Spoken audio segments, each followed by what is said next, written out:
दो circular flower beds हैं, एक ऊपर और एक नीचे है। मुझे इन फ्लावर बेड्स का एरिया निकालना है। स्क्वायर के जो डायगोनल्स हैं उनका जो इंटरसेक्टेड पॉइंट है वो इस सर्कुलर बेड का सेंटर है। ठीक है, मुझे क्योंकि ये एरिया ऑफ ये वाला पार्ट शेडेड पार्ट निकालना है, बेसिकली ये सेगमेंट है, तो मैं इंटू 2 कर दूंगा। मेरे को सिर्फ एक ही एरिया ऑफ सेगमेंट चाहिए, तो मेरा मेन मोटिव है एरिया ऑफ सेगमेंट निकालना। अब एरिया ऑफ सेगमेंट का फॉर्मूला होता है area of sector minus area of triangle. तो सबसे पहली चीज, जो डायगोनल होते हैं, डायगोनल ऑफ स्क्वायर, वो क्या करते हैं, बाइसेक्ट करते हैं एट 90 डिग्री। ठीक है, एट ओ मींस ये वाला पार्ट और ये वाला पार्ट इक्वल है, और ये वाला पार्ट और ये वाला पार्ट इक्वल है, और ये 90 डिग्री और सब आपस में इक्वल है, क्योंकि डायगोनल्स इक्वल भी होते हैं, बीडी और एसी इक्वल भी है। ओके, यहाँ तक क्लियरिटी मिल रही है। रेडियस चाहिए इसके लिए, वो बेसिकली बीडी की लेंथ निकाल कर निकलेगा, और बीडी की लेंथ निकालने के लिए मैं इस वाले ट्राइंगल पर क्या अप्लाई करूंगा, पाइथागोरस थ्योरम। तो इन ट्राइंगल बीडीसी मैं यहाँ पे बीडी का square is equal to C D का स्क्वायर प्लस बीसी का स्क्वायर करूंगा, पाइथागोरस थ्योरम। और सिंपल सी बात है बेटा, एक चीज मैंने आपको बताई हुई है कि जब भी दो साइड्स इक्वल होती है तो तीसरी साइड पाइथागोरस थ्योरम से जो हाइपोटेन्यूज होती है वो √2 लगाकर आ जाती है, क्योंकि मुझे रेडियस चाहिए। तो जो मेरा ओबी है वो ओबी होगा half of 56√2 which is equal to 28√2, और ओबी एक्चुअल में क्या है, मेरा रेडियस ऑफ द सर्कल। तो एरिया ऑफ सेगमेंट के लिए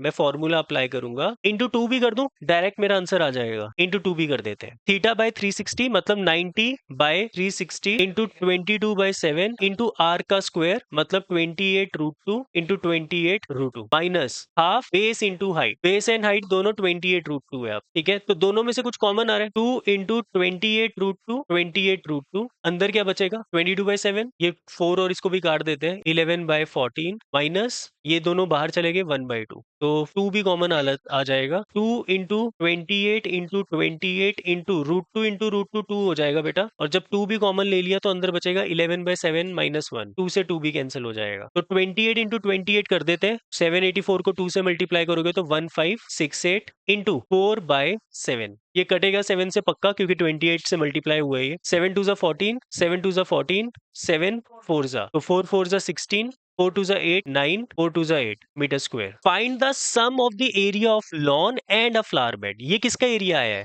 एरिया ऑफ फ्लावर बेड आया है। तो एरिया ऑफ दोनों फ्लावर बेड निकल चुका है। अब मुझे क्या करना है, area of lawn plus 2 flower bed क्या होगा, एरिया ऑफ स्क्वायर प्लस 896 जो हमने अभी निकाला है फ्लावर बेड का एरिया। तो एरिया ऑफ स्क्वायर कितना होगा, 56 इंटू 56 प्लस 896, और 56 into 56 3136 plus 896 which is equal to 4032 metre square. समझ आया क्वेश्चन?